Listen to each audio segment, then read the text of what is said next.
Marilah kita sama-sama membacakan Aradhana Dhammadesana yang terdapat di halaman 35. Brahmacaloka Dipati Sahampati Katanjali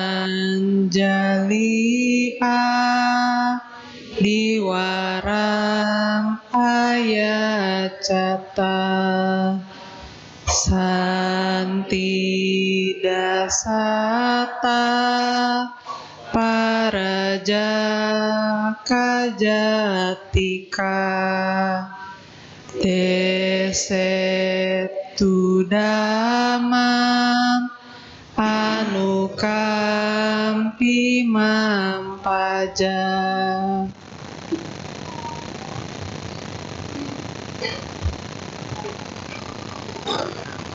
Namo tassa bhagavato arahato sama sambuddhassa. Namo tassa bhagavato arahato sama sambuddhassa. Namo tassa bhagavato arahato sama sambuddhassa. Sukha sita jaya waca etamang galamut amati.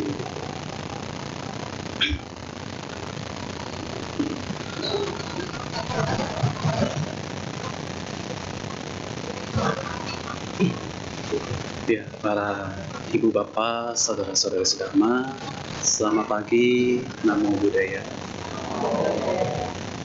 Semoga dalam keadaan yang sehat dan sejahtera, Buddha Nubawena, Soti Hontu buat kita semua.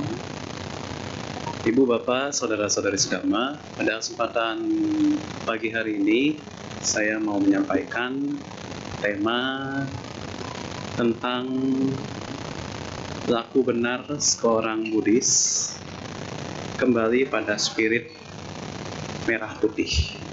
Ya, kenapa saya menyampaikan demikian? Kita ketika mengingat hari kemerdekaan tahun 2025, kita sudah berapa tahun merdeka? 80 tahun. Dan menjelang kemerdekaan ini tentunya banyak sekali beragam yang dikatakan persoalan bangsa sampai menggunakan beragam kecerdasan buatan untuk membuat sebuah simbol bendera berlambangkan tengkorak hitam. Tentu kita tahu ya bendera apakah itu, bendera One Piece ya. Jadi bercermin kembali kepada sebuah megahnya negara Republik Indonesia saat ini yang dikatakan memang secara sejarahnya bangsa kita sampai saat ini belum terbebas dari yang namanya penjajah, khususnya penjajah dalam pegawai dan juga pejabat di negeri Indonesia saat ini. Seperti halnya kita mengetahui banyak mega korupsi yang saat ini sedang diungkap, sehingga ini menjadikan sebagai wujud nyata dari yang namanya pekerjaan dan juga penindasan buat orang-orang yang memangnya merampas aset dan negara kita saat ini. Maka ibu bapak saudara-saudari sedama, saya melihat dari sebuah tulisan seorang anggota Dewan DPR, saya melihat bahwa bendera Indonesia ini pertama kali dijahit oleh siapa? Hah? Ibu Fatmawati, ya. Dan juga Pak Presiden Soekarno mendeklarasikan proklamasi pada saat itu di daerah Rengas Dengklok ya, yang menjadikan sebagai menyusun naskah teks proklamasi, sehingga dalam kosmologi Austronesia dikatakan simbol negara kita ini sangat erat dengan yang namanya kecintaan kita terhadap alam beserta isinya. Karena apa? Simbol dari negara kita adalah merah. Merah itu dikatakan bukannya darah dari para pahlawan, tapi merah ini memfilosofikan tentang wujud seorang ibu bumi dari kehidupan yang mengalir di setiap manusia dan makhluk hidup yang ada di Indonesia. Makanya ketika kita melihat beragam alam yang ketika itu dijajah, dirampas, ya, penambangan-penambangan ilegal batu bara, kelapa sawit, sampai ke Papua, daerah Sorong tepatnya, itu semua sangat menyedihkan buat kita melihat banyak makhluk hidup yang tidak mempunyai ekosistem. Sehingga dalam hal ini setiap orang mengatakan bahwa sudah seberapa bisakah mereka mempunyai yang namanya wujud dari simbol putih, ya. Putih yang diartikan sebagai wujud dari Bapak Langit, ya. Jadi kalau merah itu dikatakan sebagai ibu bumi, putih dikatakan sebagai Bapak Langit, yaitu cahaya kesucian yang tertanam dalam menuntun setiap orang mencapai kemurnian batin. Jadi kalau kita lihat, oh ternyata sebegitu dalamnya dari yang namanya simbol negara kita saat ini. Bahkan merah putih saat ini ya bukan hanya sekedar untuk tanda politik saja, tetapi juga menjadikan sebagai wujud nyata dari setiap orang meningkatkan materi dan spiritualnya. Jadi ketika Ibu dan Bapak bercermin spirit merah putih dalam kehidupan kita saat ini, bagaimana kita menyelami lebih dalam kelahiran kita sebagai manusia. Karena simbol negara kita dipilih oleh Hutan Tular melalui kitab Sutta Soma. Dan bahkan semboyan negara kita, jika kita beralih keyakinan ke agama yang lain, simbol negara kita itu semuanya berasal dari yang namanya kitab Tipitaka sebenarnya. Karena apa? Kalau kita melihat Bhinneka Tunggal Ika Tanhana Dhamma Mangrawa secara harafiah simbol pengertian kita, bahwa Tanhana Dhamma Mangrawa ini tiada kebenaran yang mendua, bahwa kebenaran itu satu, yaitu kebenaran sejati, kebenaran untuk kita bisa mencapai pantai seberang. Makanya dikatakan bahwa dalam setiap orang menandakan garis teritorialnya untuk mencerminkan sifat kekuasaan mereka, tapi mereka jangan lupa asal usul kehidupan kita saat ini. Sama seperti halnya ada sebuah pepatah mengatakan, jangan melupakan sejarah. Di mana bumi dipijak, di situ langit dijunjung. Begitulah yang dikatakan dalam hal kita menjaga hasil dari persatuan yang dikatakan menjaga harmoni.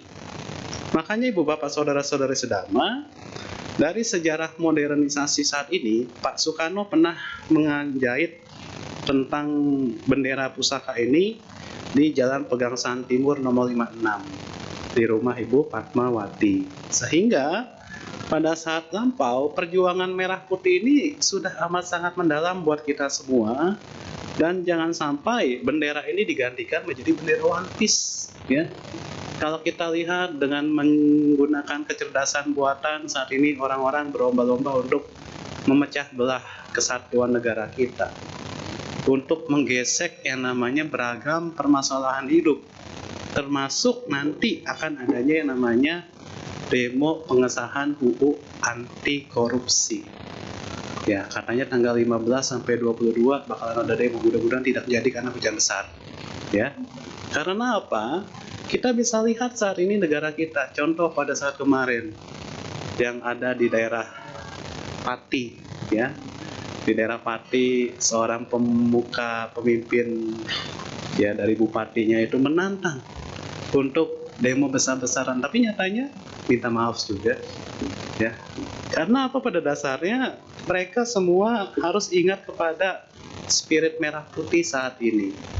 Kalau Ibu Bapak Saudara-saudari sedama melihat tentang spirit merah putih di zaman kita saat ini, Panji Merah Putih ini bukan hanya melawan yang namanya kolonialisme saja, tetapi juga untuk dikatakan mengingat kembali pertempuran-pertempuran seperti di Bandung, di Surabaya, ya.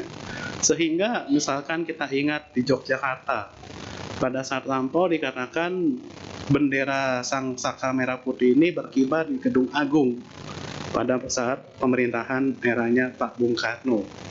Sehingga bendera merah putih ini menjadikan sebagai lambang pendidikan. Ya, jadi kalau kita ingat, oh ternyata zaman kita saat ini pendidikan itu sangat perlu untuk dibangun, untuk bisa dipertahankan supaya kedudukannya itu benar-benar sakral. Bahkan juga di Undang-Undang Dasar Negara Republik Indonesia saat ini, pada tahun 2009 dikatakan adanya aturan supaya bendera, bahasa, dan lambang negara kita, lagu kebangsaan ini, mengatur supaya kita tidak adanya untuk sama-sama saling mencaci maki atau memecah belah bangsa. Karena sanksinya adalah akan dipenjara sesuai pasal 66 dan 68. Jadi kalau misalkan kita ya kadang suka melihat konten-konten orang gitu, Pancagila, bukan Pancasila. Nah itu pun sebenarnya udah salah satu cara orang mempunyai gangguan mental sebenarnya. Ya makanya dari spirit merah putih ini kita bisa lihat di zaman formalitas kita saat ini bahwa kita tidak boleh sembarangan baik merendahkan harkat dan martabat negara kita ataupun merendahkan harkat dan martabat kebaikan orang lain. Ya karena itu ada pasalnya. Ya nggak kena pasal di alam manusia, kena pasalnya di alam akhirat. Ya. Jadi ibu bapak saudara-saudari sedama, kehidupan kita saat ini dikatakan setiap orang memang harus bisa berkibar untuk bisa bertekad menjalankan spirit dari sang saka merah putih.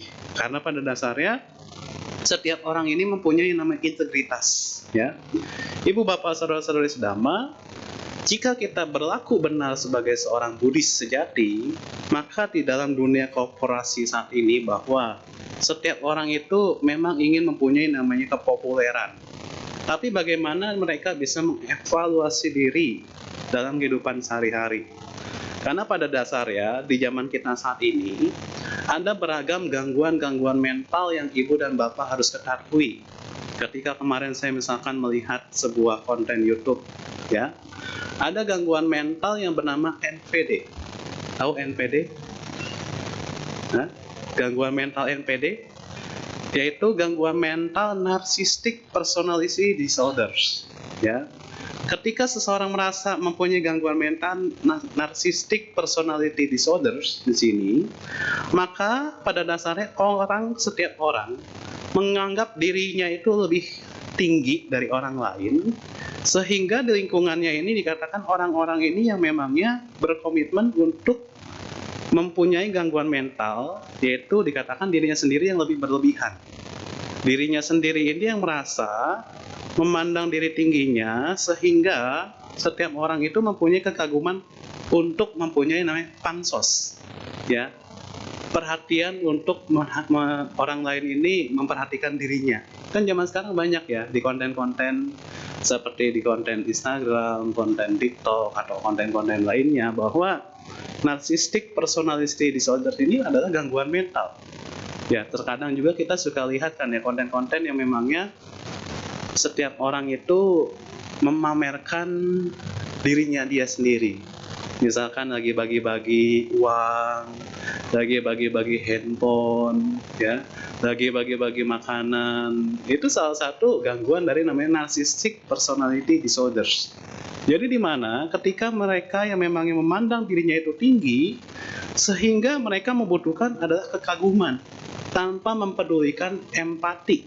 Ya, jadi di sini dikatakan bahwa ketika seseorang dijajah dengan yang namanya narcissistic personality disorders, dia mempunyai gejala-gejala pribadinya adalah sok sombong. Itu yang pertama. Jadi sok-sokan lah ya katanya kalau zaman kita sekarang ini bahwa oh orang itu kok sok banget gitu ya. Kadang kalau kita ngeliat video-video orang kayak kok seperti itu ya. Zaman dulu saya masih kecil nggak pernah tuh ngeliat orang pamer-pamer mobil, orang pamer-pamer rumah, orang pamer-pamer uang ya. Jadi dikatakan dia merasa dianya itu paling sombong sehingga tidak ada perasaan puas yang dikatakan dengan hubungan saat ini. Misalkan dia sama orang lain pun nggak merasa puas. Selalu ngelihat orang lain tuh rasanya kurang. Sehingga dia pun akan ada rasa tidak senang jika sesuatu itu tidak berjalan sesuai keinginannya. Ini dari gangguan narcissistic personality disorders. Jadi di mana seseorang yang memang memiliki masalah, misalkan di tempat kerja, di sekolah, ataupun dengan pasangannya, kekurangannya ini dikatakan paling utama dimunculkan. Nah, kadang juga biasanya orang yang punya permasalahan akan lari ke arah minum-minum alkohol, atau dia pergi ke tempat-tempat mendatangi tempat clubbing. Ya, di PIK 2 kan banyak ya tempat clubbing ya. Udah sambil minum, kemudian sambil joget ya. Akhirnya apa? Akhirnya dia lupa pulang. Besokannya kenanya penyakit kanker kantong kering ya. Makanya Ibu Bapak Saudara-saudara sedama, dari menganggap masalah ini menjadi sebagian besar, bahwa menganggap dirinya ini paling spesial dan paling hebat di dalam banyak hal. Termasuk kalau kita lagi ada di wihara. Hati-hati. Kenapa? Karena mereka biasanya menyombongkan pencapaian pribadi. Oh, misalkan kalau nggak ada saya nih, acara ini yang akan berjalan nih. Kalau nggak ada yang namanya saya datang nih, acara ini pasti nggak akan sempurna. Ingat, itu gangguan mental dari narcissistic personality disorders. Karena dikatakan mereka yang menyombongkan pencapaian pribadi, akhirnya mereka berhak untuk mempunyai kesuksesan, kekuasaan, dan kecerdasan hingga kecantikan di dalam kepuasan diri dia. Tapi dia merasa untuk bisa menyalahkan orang lain. Sehingga hal inilah dikatakan, jika mereka berada di lingkungan seperti ini, dikatakan di lingkungan yang toksik, lingkungan yang beracun. Atau ibaratnya zaman kita sekarang bahasanya adalah ketika kita punya sahabat seperti ini, dikatakan dia sahabat yang red flag, ya, sahabat yang bendera merah, ya. Jadi dikatakan bahwa mereka yang memangnya mempunyai rasa narcissistic personality disorders, kerap kali mereka akan meragukan dan mengkritik orang lain daripada dirinya sendiri. Dan bahkan dia selain mengkritik orang lain, maka dia akan senang untuk mengetahui yang orang lain pikirkan tentang mereka. Biasanya istilahnya kepo, ya. Jadi biasanya, oh apa sih yang kamu tahu tentang saya tuh? Bisanya saya tuh seperti apa sih? Misalkan kemampuan saya ini seperti ini, gimana menurut kamu? Kadang seperti itu. Jadi di mana seseorang yang mempunyai sikap-sikap seperti ini kerap akan memancing orang lain untuk memujinya dirinya sendiri. Ya, ini salah satu kelemahan dari narcissistic personality disorders. Makanya Ibu Bapak Saudara-saudari sedama, mereka yang gemar untuk memuji dirinya sendiri dan akan adanya marah ketika orang lain itu tidak menuruti kepentingan mereka. Ya, jadi di mana orang-orang seperti ini pun dikatakan tidak lagi meragukan yang dikatakan ketika diri dia itu menyakiti orang lain. Apalagi pada dasarnya dikatakan ia akan iri pada pencapaian orang lain karena bersifat arogan. Ya. Jadi di mana tipe narcissistic disorders ini ada beberapa ragam. Yang pertama adalah yang paling umum terjadi adalah jika seseorang dikatakan punya sikap narsisme, maka dia akan mempunyai cara pandang terhadap orang lain, terhadap mulai dari status dan kekayaannya. Dia akan memperbandingkan antara kekayaan dan pujian terhadap kesuksesan mereka, dan sangat sensitif jika dia dikritik tanpa mempedulikan sebagian orang lain itu mengkritiknya. Jadi ya bisa dikatakan dia punya sifat egosentris, ya. Sehingga dari narsistik terbuka ini adalah yang kedua adalah narsistik terselubung. Jadi sikap-sikap narsis itu ternyata banyak, bukan hanya narsis saja, ya. Kalau bersikap narsis terselubung di sini berdasarkan sumber yang saya dapat adalah mereka akan sangat-sangat mempunyai hasrat untuk terlihat lebih baik dibandingkan orang lain, sehingga mereka dikatakan mempunyai sifat yang lebih halus. Ya misalkan di depan kita lemah lembut, di depan kita senyum-senyum, baik orangnya, di belakang kita akhirnya ngomongin yang enggak. Itu salah satu sifat dari narsistik terselubung. Jadi ibaratnya dia mempunyai yang namanya lebih kepada meninggikan dirinya sendiri dan menyalahkan atau memanipulatif diri dia. Selain memanipulatif diri dia, dia pun akan menjelekkan orang lain, sehingga memandang diri dia itu lebih baik, tetapi diri dia itu menjadi korban. Ya, bisa tahu kan ya maksudnya ya. Jadi kalau misalkan orang lain misalkan lagi dipermasalahkan sama dia, kemudian dia itu merasa nggak bersalah, malah dia jadi korban. Nah, itu salah satu narsis terselubung, ya.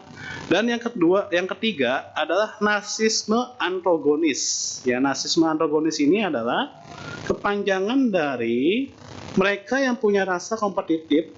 Contohnya adalah sama seperti di dunia artis, ya. Jadi mereka penuh dengan sifat-sifat acting antagonis, ya. Sifat acting antagonis ini adalah biasanya mereka akan menjelekkan atau merendahkan orang lain ketika memulai sebuah argumen, sehingga inilah dianggap mereka akan terlihat lebih unggul dari lawannya, ya. Makanya di mana dari narsisme antagonis ini, yang keempat adalah narsisme komunal. Narsisme komunal ini dikatakan bahwa mereka yang pada sebuah komunitas atau sebuah perkumpulan umat atau sebuah perkumpulan grup WhatsApp misalkan, narsisme komunal ini lebih kepada mereka tidak terlihat egois di depan kita. Tetapi ketika mereka sangat baik dan suka menolong orang lain, motivasi mereka itu bukan untuk tulus, tetapi untuk mendapatkan pujian. Ya, jadi dikatakan narsisme komunal ini biasanya di dalam grup-grup. Entah itu grup baksos, entah itu grup function misalkan, ya. Jadi hati-hati ibu bapak saudara-saudara sedama, jika memang dikatakan mereka punya sifat narsisme komunal, mereka akan memandang dirinya itu lebih empati dan peduli. Ya, tetapi dia katakan memang mereka tidak egois dibandingkan orang lain. Ya, jadi merasa diri mereka tuh merasa dibutuhkan. Ini dari namanya narsisme komunal. Yang kelima adalah narsisme ekstrim. Ya, narsisme ekstrim ini adalah ketika mereka punya sifat yang dikatakan paling parah sehingga memicu perilaku kasar dari orang yang dikatakan dengan narsisme personality disorder ini. Kenapa? Karena mereka biasanya mementingkan diri mereka sendiri, yang dikatakan dirinya itu lebih superior, dirinya itu lebih diprioritaskan daripada orang lain. Misalkan kita sedang mau melihat pertunjukan nanti nih pada saat tanggal 3, 4, 5, melihat pertunjukan drama musikal dari Kwan Im, ya, di MGK. Kemudian kita, karena kita punya sifatnya ini sifat ekstrim, misalkan, oh saya udah dapat tiket ini, tapi kita ngotot, akhirnya kita pengen duduknya paling depan. Nah, itu salah satu sifat dari narsisme ekstrim. Jadi di mana mereka yang punya sifat karakternya adalah antisosial, sehingga agresif, paranoid, dan kurang empati. Biasanya di sini orang-orang yang penuh dengan yang namanya anxiety, penuh kecemasan, penuh ketakutan. Jadi penyebab dari narcissistic personality disorder adalah dikatakan mereka yang ketika mempunyai perilaku ini, menurut Journal Research in Personality, mereka dikatakan menjadikan korban pelecehan atau tindak kekerasan. Ya, zaman sekarang banyak ya orang-orang yang depresi, orang-orang yang punya kecemasan, ya punya personality mentalitas disordersnya ini dikatakan zaman dulunya ketika masih anak-anak, dia sangat sekali mudah dimanja oleh orang tuanya. Dimanjanya terlalu berlebihan. Sehingga ekspektasi yang realistis dari orang tua ini ternyata membuat dirinya mereka itu semakin tidak bisa mandiri. Jadi di mana orang-orang tua pada dasarnya mempunyai peran supaya setiap anak ini dikatakan harus punya kemandirian. Dan juga dikatakan orang-orang yang didiagnosis dari yang namanya narsisme personality disorders ini dikatakan berdasarkan penelitian DSM di sini bahwa merasa dirinya itu yang paling berlebihan sehingga membutuhkan pujian yang terus-menerus. Ya, ibaratnya kalau orang lagi live di Instagram, di TikTok, tolong dong give-nya, tolong dong like-nya, kayak gitu ya. Jadi biasanya orang-orang seperti ini biasanya membutuhkan yang namanya kesukaan, dipuji, ya, diberi hadiah misalkan, sehingga mengharapkan perilaku khusus yang dianggap lebih unggul.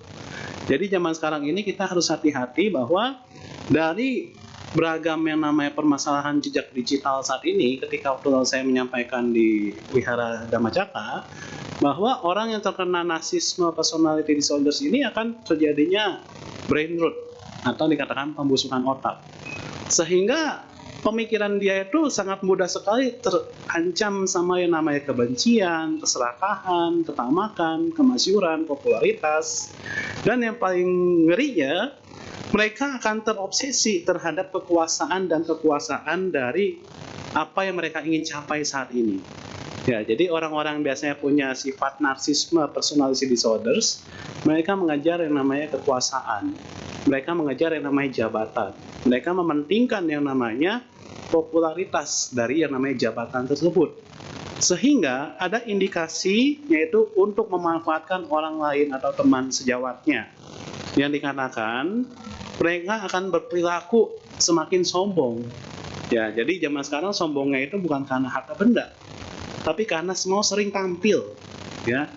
Jadi itulah yang paling mengerikan di dunia digitalisasi saat ini, bahwa ibu bapak saudara-saudara sedama, cara mengatasi dari yang namanya gangguan mental tentang NPD ini adalah, pertama kita harus sama-sama bisa saling memahami permasalahan orang itu. Kalau misalkan dia nggak bisa kita rubah dengan cara konseling, misalkan dengan cara konseling antara pasien dengan psikiater, misalkan ketika mereka punya permasalahan hidup, peningkatan dari yang namanya kerjasama terhadap teman-teman sahabat baiknya. Jika itu juga masih nggak bisa, yaitu menjaga yang namanya memahami kelebihan dan potensi diri, sehingga mereka bisa mendapatkan menerima kritik atau masukan dari orang lain supaya hidup mereka tidak ada kegagalan.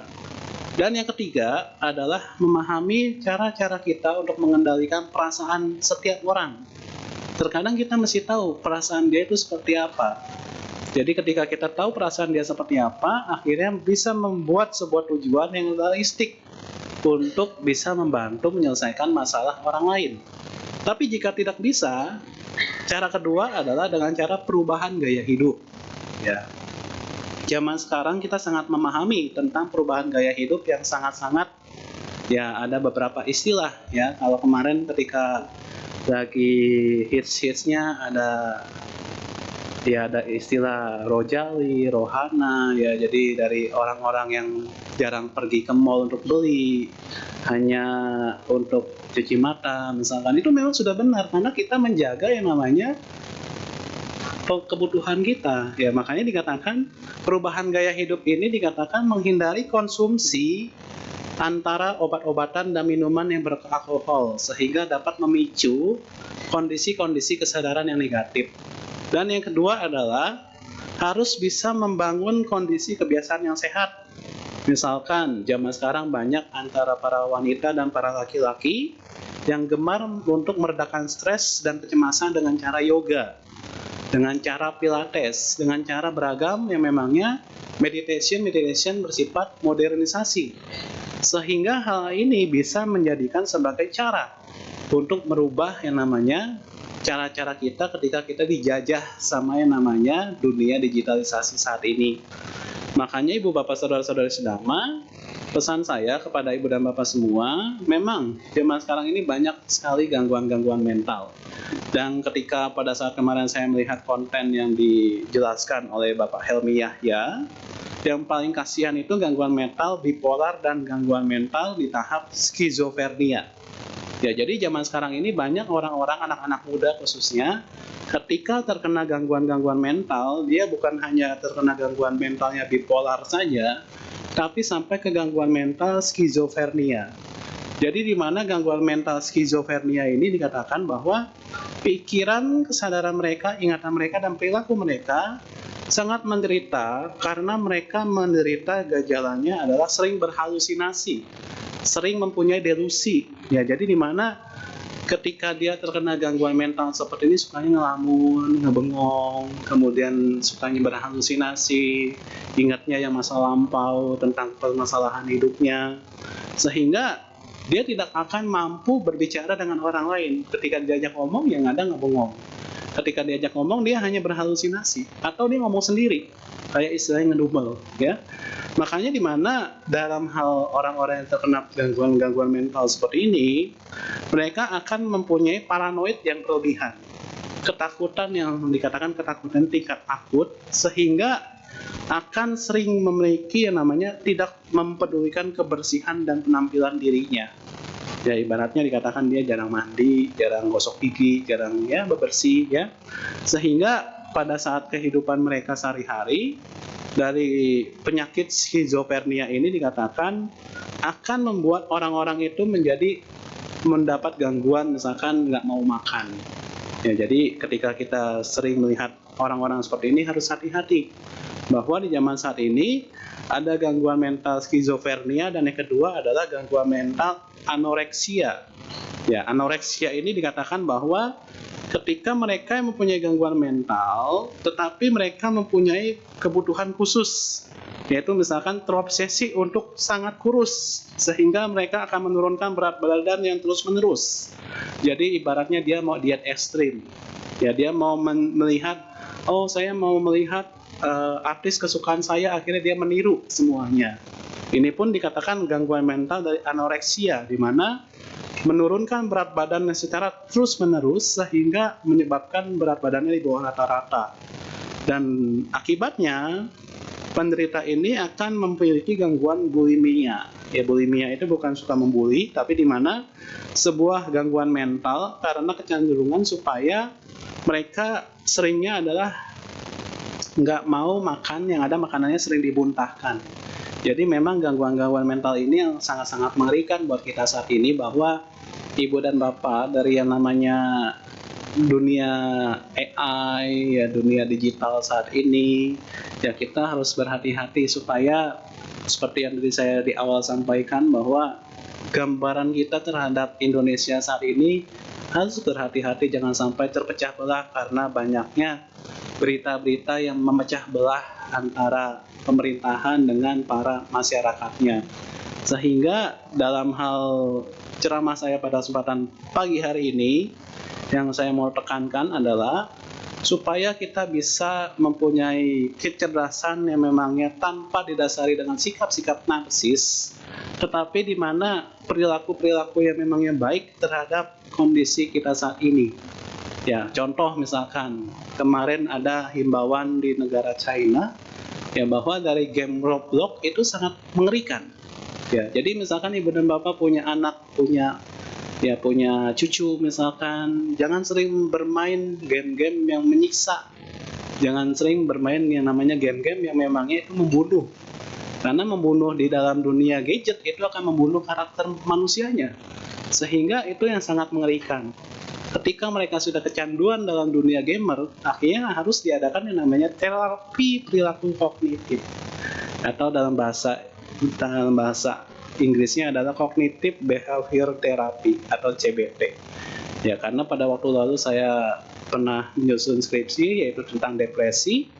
Jadi di mana orang-orang yang punya tingkat depresinya yang sangat-sangat tinggi, mereka akan harus diterapi secara perilaku yang memangnya membuat mereka supaya keluar dari yang namanya permasalahan hidup mereka. Bukan hanya dengan terapi obat-obatan. Kalau terapi obat-obatan ya tentu mereka akan kecenderungan ketergantungan sama obat yang diminum, sehingga akan adanya penenang atau antidepresan. Makanya ibu bapak saudara-saudari senama, dalam pesan saya pada kesempatan pagi hari ini, kita harus menjadi laku benar sebagai seorang Buddhis. Salah satunya adalah menekankan prinsip-prinsip hidup kita. Misalkan kita melihat dari prinsip kehidupan guru agung kita. Ketika zaman dulu kala, Sang Buddha pun mencontohkan kepada seorang pemuda Sigala bagaimana cara Sang Buddha untuk menghormat cara-cara yang tepat, sehingga itu yang menjadikan role model di dalam kehidupan kita saat ini. Ketika misalkan kita menghormat orang tua, kita menghormat guru, kita menghormat atasan kita, kita menghormat tetangga kita, dan juga kita memprinsipkan pasangan dan keturunan kita sebagai yang prioritas utama. Misalkan bagaimana cara kita bisa bersumbangsi untuk bisa berkehidupan yang sesuai dengan ajaran Sang Buddha, sehingga ajaran Sang Buddha ini menekankan kita untuk mempunyai kalyanamita. Kalyanamita sebagai pasangan hidup, kalyanamita sebagai pasangan sahabat yang baik dan benar. Makanya ya tentu sebagai besar dari diri kita saat ini adalah bagaimana kita supaya bisa menjadi orang yang bisa berinteraksi di sepanjang kehidupan kita, supaya sama-sama saling mempunyai keberhasilan dalam hidup. Ya, misalkan zaman kita saat ini dikatakan mengadopsi tentang cara-cara yang tepat di abad ke-26 saat ini, yaitu setiap orang mempunyai kesamaan yang sejajar. untuk sama-sama bisa mempraktekkan cara-cara yang tepat. Jangan setiap orang mempunyai kesamaan yang tidak sejajar. Misalkan, oh yang kaya yang paling depan, yang nggak punya perekonomian yang bagus yang paling belakang. Tidak seperti demikian. Karena pada dasarnya setiap orang bukan diperbedakan karena status ekonominya, tapi setiap orang diperbedakan karena mempunyai karma buruknya. Ya, jadi di mana ketika mereka punya keberhasilan dalam hidup mereka, harusnya mereka mempunyai tujuan hidup yang pantas bagi seorang pemeluk agama Buddha. Karena pada dasarnya ketika kita sudah punya tujuan dalam hidup kita, maka kita selain meraih tujuan hidup kita, yang kedua adalah mempunyai cara yang tepat untuk meraih tujuan hidup ini, yaitu dengan penuh yang namanya sifat-sifat modal dalam Buddhis kita saat ini. Modal kita apa sebagai Buddhis? Menjalankan pokok-pokok dasar agama Buddha, ya. Menjalankan pokok-pokok dasar agama Buddha, sehingga modal-modal dalam kehidupan kita saat ini tidak mudah terombang-ambing sama yang namanya arus gelombang kehidupan. Ya, jadi di mana Ibu Bapak Saudara-saudara sedama, pesan saya seperti demikian, supaya kita jangan sampai tergerus sama yang namanya sikap-sikap narsisme, ya. Jadi ini berita yang saya dapatkan ketika kemarin baru 2 hari yang lalu saya melihat tentang narcissistic personality disorders, karena kita harus mengetahui tentang kemajuan zaman dan juga beragam penyakit mental supaya Ibu dan Bapak bisa mencegah, karena mencegah itu lebih susah dibandingkan mengatasi. Ya, terima kasih, anumodana, semoga bisa diterima dan semoga Ibu dan Bapak tidak penyakit narsistik, tetapi selalu sehat antara fisik dan mentalnya. Anumodana, semoga kita semua selalu berbahagia. Sampai sata Bwantu Sugihara.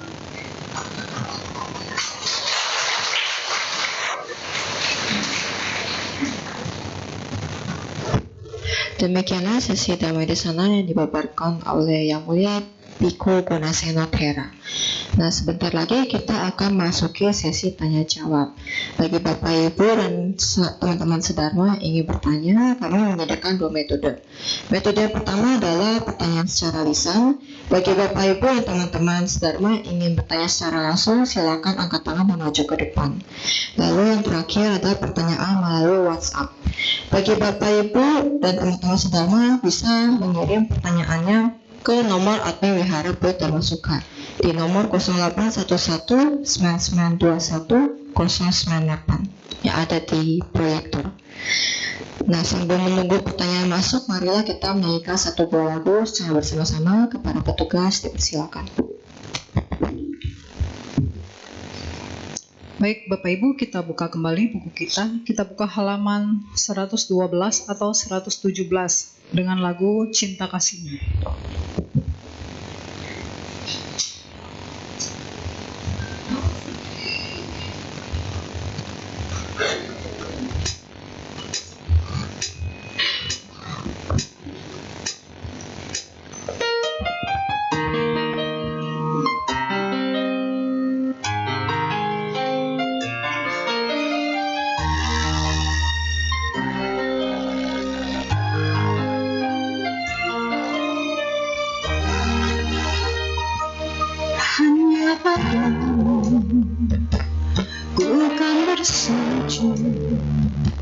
Sepenuh hatiku dan keyakinanku, sinar wajahmu sejukkan hatiku, cinta dan kasihmu damaikan jiwaku. Kala hati menjadi bimbang, tak berpaling darimu, lalui jalan yang penuh liku. Ku genggam namamu, hanya di dalam dirimu ku temukan cinta yang abadi, cinta kasihmu yang suci kau pancarkan kepada umat manusia. Tanamkanlah dalam diri cinta yang diajarkan Sang Buddha. muda, marilah kita pancarkan cinta kasih. Semoga semua makhluk berbahagia.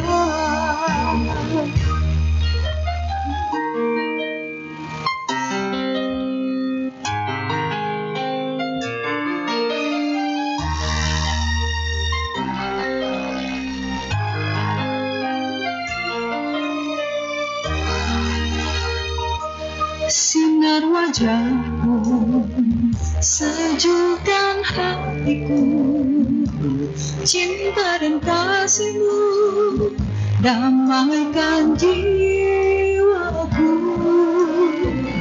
Dikala hati menjadi bimbang, tak berpaling darimu, lalui jalan yang penuh liku. Ku genggam namamu, hanya di dalam dirimu ku temukan cinta yang abadi. Cinta kasihmu yang suci kau pancarkan kepada umat manusia. Tanamkanlah dalam diri cinta yang diajarkan Sang Buddha. Marilah kita pancarkan cinta kasih. Semoga semua makhluk berbahagia. Oh, ingin ku mengerti cinta dan kasihmu, dikala suka dan duka ku genggam namamu. Hanya di dalam dirimu ku temukan cinta yang abadi. Cinta kasihmu yang suci kau pancarkan kepada umat manusia. Tanamkanlah dalam diri cinta yang diajarkan Sang Buddha. Marilah kita pancarkan cinta kasih. Semoga semua makhluk berbahagia.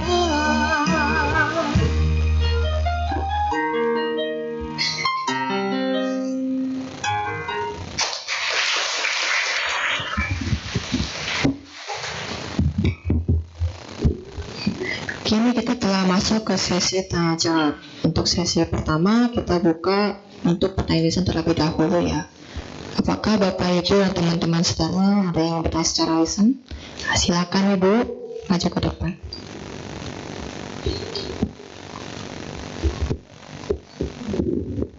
Selamat pagi Bante dan teman-teman sedama, nama saya Mala. Bante, yang saya mau tanyakan, NPD itu kan terlalu tinggi melihat diri sendiri. Nah, itu jadi masalah. Juga masalah kalau kadang-kadang kita terlalu rendah melihat diri sendiri, itu masalah banget gitu. Aku nggak bisa lah, dia bisa. Aku nggak mampu gitu. Nah, mungkin Bante bisa sedikit memberikan tips bagaimana agar kita jadi Buddhis yang baik gitu. Nggak terlalu melihat tinggi diri sendiri dan juga nggak melihat rendah diri sendiri. Mungkin di tengah-tengah gitu. Kayak jalan tengah, middle way gitu. Terima kasih Bante. Ya, seperti yang pernah dialami oleh guru kita ya, ketika Sang Buddha ketika melatih dirinya tidak terlalu ekstrim, juga tidak terlalu kendur. Ya, sama seperti halnya kita melihat diri kita saat ini, kita nggak mudah merendahkan orang lain, kita pun juga nggak terlalu melihat diri kita terlalu tinggi dari orang lain. Yaitu semua berasal dari yang namanya kondisi perhatian dan kewaspadaan kita, sangwara kita. Ketika kita punya pengendalian diri atau sangwara di sini, setiap orang tentu punya indriya sangwara ini supaya bisa mengendalikan dirinya dengan baik dan benar, bukan juga untuk pembenaran. Jadi misalkan diri dia melihat diri dia untuk supaya tidak merendahkan orang lain, ya dia harus mempunyai yang namanya hiri dan otapa. Dia harus mempunyai namanya takut terhadap hukum karma, ya, atau dikatakan sebagai kama sakata sada. Kalau setiap orang tidak punya yang namanya rasa takut terhadap hukum karma, maka mereka nggak akan tahu nantinya mereka akan lahir ke alam mana. Makanya saya waktu lalu pernah menyampaikan bahwa orang zaman sekarang mempunyai karakter terbawa karena kehidupan masa lampaunya. ketika diri mereka terlahir dari alam asura, misalkan mereka lahirnya dari alam menderita, misalkan, itu akan membawa karakter mereka di alam manusia. Jadi setiap orang itu membawa hubungan masa lampau mereka sehingga mereka terlahir kembali di saat ini. Lalu bagaimana Bante misalkan mereka dulunya terlahir sebagai makhluk asura?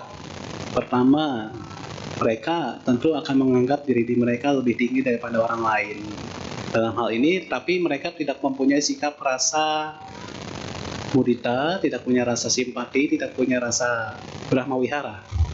Mereka nggak punya rasa kasih, mereka nggak punya karuna, nggak punya metta, ya sehingga diri mereka itu merasa paling pintar, paling benar, seperti itu.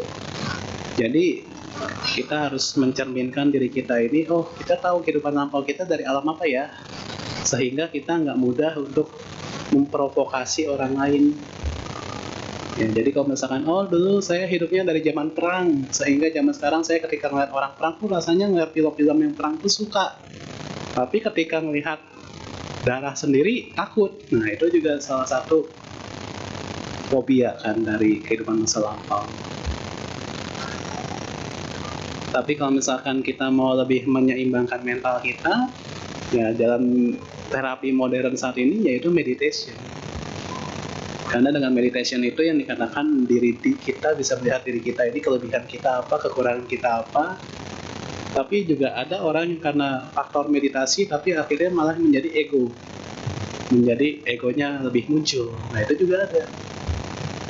Karena cara meditasi dia udah benar atau belum, kan seperti demikian. Ya, seperti itu ya. Ya supaya bisa seperti itu ya lebih baik melihat kecermin diri sendiri sih. Tapi jangan melihatnya di medsos, di live sama orang lain seperti itu, nanti oh saya nanti akhirnya lewat tarot, lewat kartu tarot misalkan, karena kita bercermin kepada dhamma bukan kepada kartu gitu.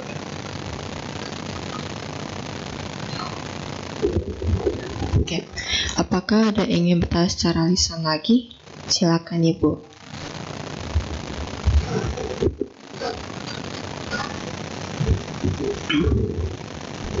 Tamu budaya Bante. Bante tadi kan ada singgung tentang NPD ya. Kebetulan salah satu dari teman baik saya kan suaminya NPD. Jadi yang sering terjadi itu ya memang benar-benar sangat aktif di medsos ya Bante ya. Setiap kali di medsos di post kata-katanya sangat bijaksana Bante, benar-benar suami yang ideal. Tapi kenyataannya di rumah berbeda Bante. Jadi setelah dikonsul dengan kayak psikolog ya, memang katanya kalau kita berinteraksi dengan orang NPD biasanya yang lebih menderita itu yang di sampingnya Bante. Yang orang NPD-nya baik-baik aja gitu Bante. Jadi yang saya mau tanyakan adalah bagaimana kita sebagai teman kalau dicurhatin Bante, kita mau ngasih saran apa nih? Soalnya dari cerita-cerita beliau,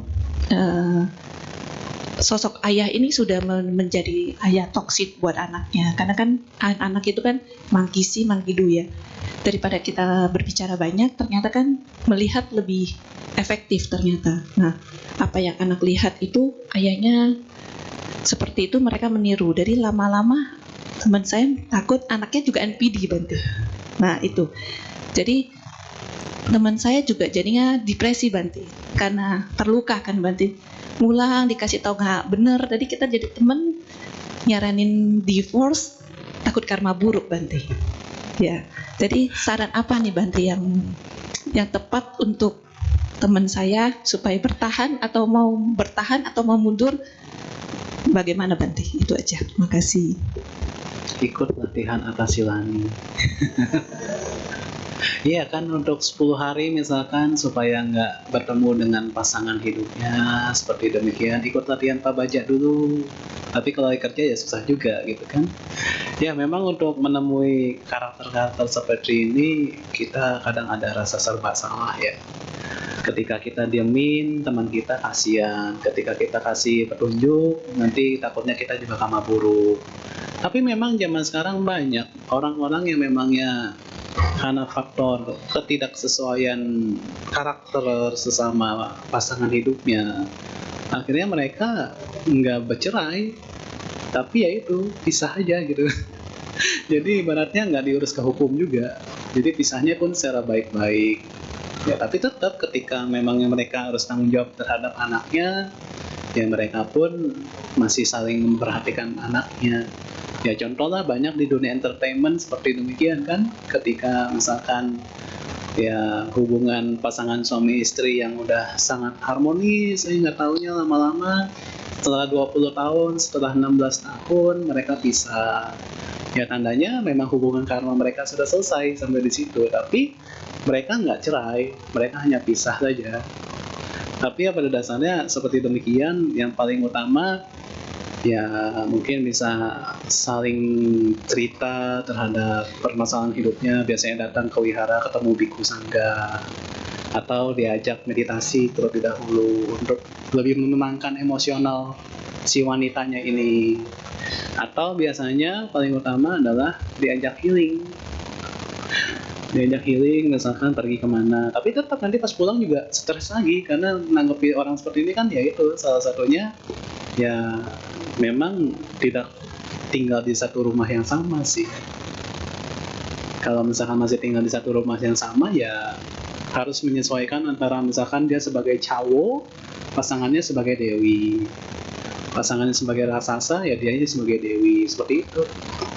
Harus bisa menyesuaikan ya, meskipun sangat berat ya sangat berat ya, karena memang memanipulatif yang namanya karakter itu bahaya terhadap anak-anaknya sih ya, karena anak-anak ini yang nantinya bukannya mencontoh ayahnya kalau mencontohnya baik, tapi misalkan dari kasus seperti ini banyak kan anak-anak zaman sekarang akhirnya mereka terkena kasus broken heart kan, seperti demikian. Akhirnya mereka jarang mau pulang ke rumah, mau lebih seringnya di luaran seperti demikian, atau mau lebih seringnya keluyuran seperti itu. Itu yang harus orang tua bisa atasi, karena faktor orang tuanya pun nggak cocok gitu kan. Makanya tadi saya bilang ya paling mentoknya ya ikut Atta Silani. Siapa tahu dengan ikut Atta Silani akhirnya punya karakter supaya lebih punya kesabaran lebih tingkat tinggi gitu kan ya, kalau setelah latihan. Atau suaminya sendiri yang disuruh ikut jadi biku sementara. Iya, jadi supaya dikasih alasan, enggak kamu karena kamu baik kan ya, ya udah puji-puji dulu gitu, puji-puji ya, akhirnya udah kamu ikut biku sementara aja di Gunung Sindur itu kan bisa 10 hari. Siapa tahu dari dia seperti itu bisa lebih berubah karakternya. Karena kan satu circle, ketika mereka seperti itu mungkin karena ada lingkungannya yang sesuai dengan dia akhirnya menjadi seperti itu. Tapi ketika nantinya lingkungannya itu sama-sama lagi pelatihan diri ya siapa tahu bisa berubah gitu. Langsung ditunjukin brosurnya, misalkan nih kamu ikut ini aja gitu. Kalau nggak bisa juga ya dua-duanya bertekad, ya kamu jadi biku, aku jadi Atta Silani, dua-dua ya nanti kan kita sama-sama seimbang gitu, mengisi keyakinan dua pasangan itu lah. Oke, apakah ada yang bertanya secara lisan lagi? Oke, karena tidak ada yang bertanya secara lisan, kita masuk ke sesi pertanyaan WhatsApp. Untuk pertanyaan WhatsApp kita ada 5 pertanyaan. Kita masuk ke pertanyaan pertama. Yang mulia, nama budaya Bante, bagaimana caranya menghadapi anak-anak yang sudah terjangkit penyakit mental seperti yang Bante utarakan? Banyak anak-anak jadi malas makan, belajar, termasuk pergi ke wihara. Sebagai pendidik atau pengajar, apa yang harus kami lakukan? Ya, zaman sekarang karena terpengaruh COVID masa lampau, ya jadi banyakkan anak-anak ini mempunyai dunianya sendiri karena ketergantungan dengan gawai. Salah satunya ketika menerapkan pola didik orang tua dengan mindful parenting, yaitu di mana anak-anak ini harus bisa mempunyai waktu untuk mengistirahatkan gawainya. Jadi ketika misalkan orang tua karena misalkan alasannya zaman dulu menggunakan Zoom, menggunakan Google Meeting untuk dunia pendidikan, untuk dunia pembelajaran, kemudian setelah kembali normal lagi ya anak-anaknya harus diberikan time out dan time on untuk bisa mengelola handphonenya itu. Kalau masih nggak bisa juga dikelola itu ya handphonenya digadein ya, jadi supaya anaknya ini nurut gitu, misalkan ya sini handphonenya mami pinjam dulu, akhirnya udah nggak ada handphonenya gitu. Tujuannya apa? Untuk memberikan pendidikan, ya bukan pendidikan kelas tapi pendidikan secara pendidikan karakter. Jadi misalkan zaman sekarang banyak anak-anak yang tadi saya sampaikan terpapar dari yang namanya game online, terpapar dari yang namanya ya mediasi media online seperti demikian. Tapi yang paling utama di handphone pun kan sekarang sudah ada yang namanya time ya, pengaturan waktu untuk istirahat, pengaturan waktu untuk aktivitas, pengaturan waktu supaya tidak diganggu. Ya dari situ semua kita bisa belajar. Jadi jangan jadi orang tua yang memanjakan anak secara berlebihan, karena nantinya resikonya ketika anak sudah bertumbuh di usia 12 tahun ke atas. Kan golden age anak-anak itu sampai usia 14 tahun. Setelah 14 tahun ya anak-anak akan sudah susah diatur.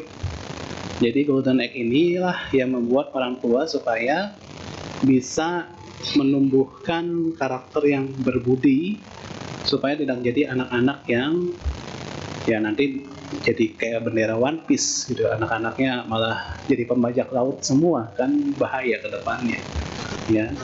Jadi itu yang harus kita utarakan supaya jangan salah didik orang tua terhadap anak ya, bahkan juga harus bisa jadi orang tua yang misalkan pada saat usia dini anak-anaknya diikutsertakan dalam program Pabaja ya, anak-anaknya diikutsertakan dalam program retret meditasi, supaya ya anak-anak tidak kecenderungan terganggu sama namanya handphone terus-menerus seperti itu. Untuk pertanyaan yang kedua, selamat siang Bante, nama budaya. Saya ingin bertanya, apakah narsisme sama dengan mencintai diri sendiri? Apakah dalam agama Buddha boleh atau dilarang untuk mencintai diri sendiri? Beda. Kalau narsisme itu, narsistik ini lebih ke gangguan mental. Sedangkan kalau mencintai diri sendiri itu tentu tidak dengan cara yang narsis seperti gangguan mental yang bisa saya sampaikan. Apalagi misalkan di wihara, jadi pengurus wihara terkena gangguan mental narsistik, ini kan bahaya. Ya, jadi menganggap diri dia itu yang paling benar, sedangkan teman-teman sekitar dia itu dikatakan yang paling rendah.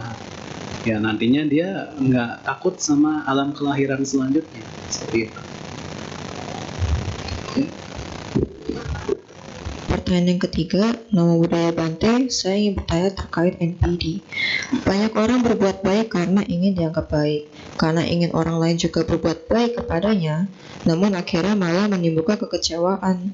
Bahkan ketika fallen atau terjatuh, si orang baik ini malah jadi pembenci yang luar biasa. Bagaimana seharusnya kita sebagai Buddhis dalam berbuat baik, agar tidak kecewa, tidak dimanfaatkan oleh orang lain, dan tidak menjadi pembenci atau jadi bosan berbuat baik. Terima kasih Bante. Supaya tidak di akhirnya Supaya tidak kecewa, tidak dimanfaatkan orang lain, tidak menjadi pembenci atau malah jadi bosan berbuat baik. ya, seperti yang kemarin pernah disampaikan pada saat asada, ketika kita mau melakukan kebaikan, berhati-hatilah karena kebaikan itu bisa menumbuhkan kejahatan. Ya, jadi ketika kita mau melakukan kebaikan, misalkan keinginan kita malah menginginkan kejahatan untuk menjatuhkan orang lain, itu pun harus hati-hati. Karena di situ mereka nggak mengenal yang namanya hukum karma, nggak mengenal yang namanya hukum sebab akibat. Tapi kalau misalkan kita kembali lagi kepada misalkan di dalam Buddha Jaya Manggala Gata 8 sifat-sifat kebudahan, itu harus kita praktekkan dalam setiap hari, supaya kita ketika berbuat baik pun, ketika ada orang yang toksik kepada kita, ya dihiraukan saja, nggak perlu dipusingkan. Misalkan orang lain mau berbuat baik, tapi kita mau berbuat baik, akhirnya malah berbuat baiknya jadi saing-saingan gitu kan. Ya kita harus, ya memang di satu sisi di situ ada ego, di situ kita hanya mementingkan diri kita. Tapi daripada kita terpengaruh dengan orang lain yang melakukan keburukan terhadap kita, ya lebih baik jalan terus, nggak usah berhenti gitu. Kalau misalkan berhenti, misalkan saya karena melihat dia seperti itu, akhirnya saya nggak pernah mau lagi ke wihara. Nah itu pun sebenarnya bijaksana apa bijaksini, kan seperti itu. Jadi lebih kepada mereka yang punya cara yang tepat, ya mereka menjalankan jalan Mulia Bros 8. Pandangan dan pengertian mereka terhadap kebaikan itu harus ditekankan di dalam pelatihan moral. Dengan role modelnya seperti demikian.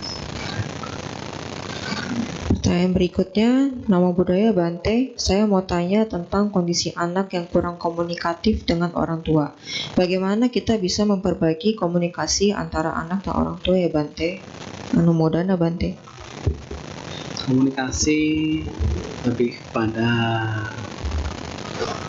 mengetahui kebutuhan anak ini seperti apa. Tapi misalkan anaknya kurang komunikasi, ya sebenarnya itu dari zaman masa pandemi ya. Jadi di mana masa pandemi kan orang tua terkadang sibuk dalam hal mengurus anak, dalam hal mengurus pekerjaan, sedangkan anaknya misalkan hanya menggunakan medsosnya, hanya menggunakan aplikasi untuk belajar, sehingga anak ini jadi kurang bisa bicara yang aktif. Kalau misalkan anak kurang bisa bicara yang aktif, jalan satu-satunya yaitu dibawa ke psikiater sih. Jadi biasanya fisioterapi ya namanya ya. Jadi misalkan dibawa ke psikiater, apa yang menjadi kendalanya. Tapi kalau misalnya masih kurang aktif juga, ya itu berarti anak-anak yang memangnya suka meditasi. Jadi jarang mau ngomong. Ya, jadi diajarinnya meditasi diam. Ya mungkin aja memang karena dia jarang mau ngomong, ya zaman dulunya dia sebagai dewa gitu kan, sehingga nggak mau banyak ngomong kecuali yang salah baru diomongin kan seperti itu. Ya lebih baik sih memang jadi anaknya memang yang nggak banyak bicara ya, tapi juga jangan sampai jadi anaknya ini yang terkadang membangkang gitu.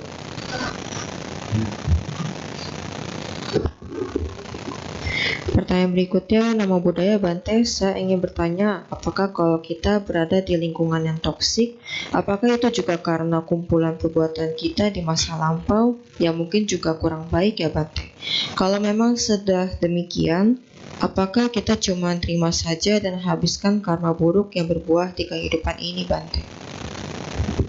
Ya, ketika kita lahir sebagai manusia, tentu kita mempunyai seperti yang ada di dalam Jalan Mulia Bros 8 di dalam Dhammacakkappawardhana Sutta, berkumpul dengan yang tidak disenangi adalah sebuah ketidakpuasan, berkumpul dengan yang dicintai pun adalah sebuah ketidakpuasan.